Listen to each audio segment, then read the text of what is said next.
ध्रुव अपने हाथों से उसके हमलों को रोक तो रहा था, लेकिन सानवी के हर हमले के साथ ध्रुव के हाथ कमजोर होते जा रहे थे। ऐसे ही उसने ध्रुव की तरफ छलांग लगाई। ध्रुव ने अपने हाथों को सामने लाते हुए कहा, वैक्यूम हैंड। उसके ये कहते ही उसके हाथ पर शक्ति मंडराने लगी और सानवी उसकी ओर खींची चली जा रही थी। ध्रुव की शक्तियों को अचानक महसूस कर सानवी दंग रह गई थी। उसे इस बात पर भरोसा नहीं हुआ कि कोई शून्य रैंक का लड़का इतना ताकतवर कैसे हो सकता है। ध्रुव की अचानक बढ़ी हुई शक्ति देखकर सानवी थोड़ा परेशान हो गई। उसने घबराते हुए ध्रुव की तरफ देखा, जो हांफते हुए इस वक्त उसे ही देख रहा था। उसके चेहरे पर मार के घाव थे और वो सानवी की कलाइयों को कसकर पकड़े हुए था। ध्रुव ने देखा कि सानवी का चेहरा गुस्से से लाल हो रहा था और वो छूटने की कोशिश कर रही थी, लेकिन ध्रुव की पकड़ बहुत तेज थी। आखिरकार सानवी ने हार मानते हुए कहा, छोड़ो मुझे। जाने दूं? लेकिन क्यों? क्या तुमने मुझ पर हमला करने के पहले ये नहीं सोचा था? अब तो तुम्हें इसका खामियाजा भी भुगतना पड़ेगा। मरने के लिए तैयार हो जाओ सानवी। तुम मुझे नहीं मार सकते, छोड़ो मुझे। मैं तुम्हारी बहन हूं। इस पर ध्रुव ने आंखें बड़ी करते हुए सानवी से सवाल किया, तो क्या तुम्हें लगता है कि मैं तुम्हें नहीं मार सकता? चाहो तो आजमा कर देख लो। लेकिन ध्रुव इस बात को अच्छे से जानता था कि सानवी थी तो उसकी बहन ही, चाहे दूर की ही हो। इसलिए वो सानवी को मारने नहीं वाला था, बल्कि सिर्फ डरा रहा था। फिर चेहरे पर बनावटी गुस्से के साथ ध्रुव ने सानवी को मारने के लिए जैसे ही अपना हाथ उठाया तो सानवी की जोर से चीख निकली। अब जो ध्रुव ने सानवी को डरा ही दिया था, इसलिए वो वहां से तुरंत फरार हो गया। लेकिन सानवी अभी भी सदमे में थी। उसने डर के मारे अपनी आंखें खोलने की कोशिश तक नहीं की। फिर जैसे ही उसे समझ आया कि ध्रुव ने उसका गला छोड़ दिया था, तो सानवी ने थोड़ी हिम्मत करके आंखें खोली और देखा कि उसके आसपास कोई नहीं था। ध्रुव को आसपास ना पाकर सानवी ने गुस्से से लाल होते हुए कहा, ध्रुव, तुमने मुझसे पंगा लिया है ना? अब तुम्हें इसकी कीमत भी चुकानी होगी। सानवी का गुस्सा अकेडमी में सब जानते हैं, लेकिन अब ये जानने की बारी तुम्हारी है। इतना कहकर सानवी खड़ी हुई और अपने कपड़ों पर जमी धूल को झाड़ने के बाद उसने जोर से जमीन पर अपना पैर मारा और वहां से चली गई। वहीं दूसरी ओर ध्रुव पहाड़ों में ही छुपा बैठा था। उसने जैसे ही देखा कि सानवी वहां से जा रही थी, तो ध्रुव ने एक राहत की सांस ली। इस वक्त उसके माथे पर पसीना था, जिसे उसने अपने हाथों से पोंछते हुए कहा, कितना अच्छा लगता है जब आपके पास इतनी ताकत होती है। ध्रुव बचपन से ही सानवी और सनी से नफरत करता था।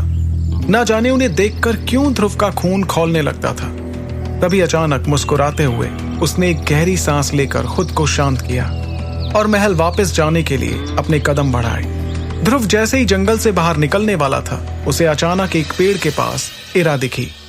उसे वहां देखकर ध्रुव ने चौंकते हुए इरा से सवाल किया, इरा, तुम यहाँ क्या कर रही हो? ध्रुव की आवाज सुनकर उसने मुड़कर देखा कि ध्रुव उसके पीछे खड़ा था। ध्रुव को देखते हुए इरा के चेहरे पर एक मुस्कुराहट आ गई, जिसके साथ उसने कहा, ध्रुव, मैंने अभी अभी सानवी को यहाँ से जाते हुए देखा। वो बहुत ज्यादा गुस्से में लग रही थी। कहीं उसके गुस्से की वजह तुम तो नहीं?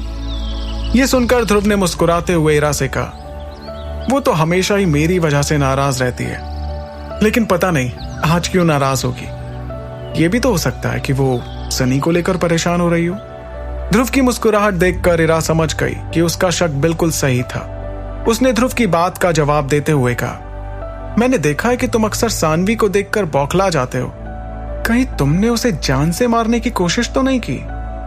इरा ने यह सवाल मजाक में किया था। यकीनन उसे पता नहीं था कि उसका अंदाजा बिल्कुल सही था। इरा की बात सुनकर ध्रुव ने अपने कंधे झटकाते हुए कहा, मैंने जानबूझकर कुछ नहीं किया, वो तो उसने शुरुआत की थी।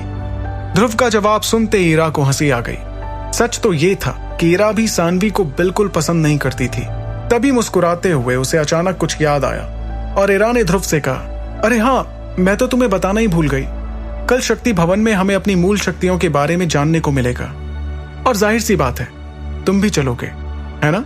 ये सुनकर ध्रुव ने अपना सिर हिलाया और इरा के साथ वहां से चला गया। अगले दिन ध्रुव और इरा अपनी अपनी मूल शक्ति का पता लगाने के लिए शक्ति भवन पहुंचे और वहां का नजारा देखकर ध्रुव एक बार फिर दंग रह गया। सच तो ये था कि ध्रुव ने पहले भी वो हॉल देखा था, लेकिन हर बार उसे देखकर ध्रुव का मुंह खुला का खुला रह जाता। हॉल के सामने सुनहरे अक्षरों में लिखा था शक्ति भवन, और उस जगह को देखकर साफ समझ आ रहा था कि वो जगह बहुत पुरानी थी। ये जगह पूरे शौर्य दल के लिए सबसे जरूरी जगह मानी जाती थी, और ऐसा इसलिए था क्योंकि शौर्य दल की सारी विशेष तकनीकों और शक्तियों के राज जो उन्हें विरासत में मिली हैं, यहीं पर सुरक्षित रखी जाती थी, और यहीं आपको अपनी मूल शक्ति के बारे में पता चलता था। आगे की कहानी जानने के लिए देखिए अगला एपिसोड सिर्फ पॉकेट एफएम के यूट्यूब चैनल पर, और सुपर योद्धा के सारे एपिसोड्स को सुनने के लिए डिस्क्रिप्शन में दी लिंक से डाउनलोड करें पॉकेट एफएम ऐप।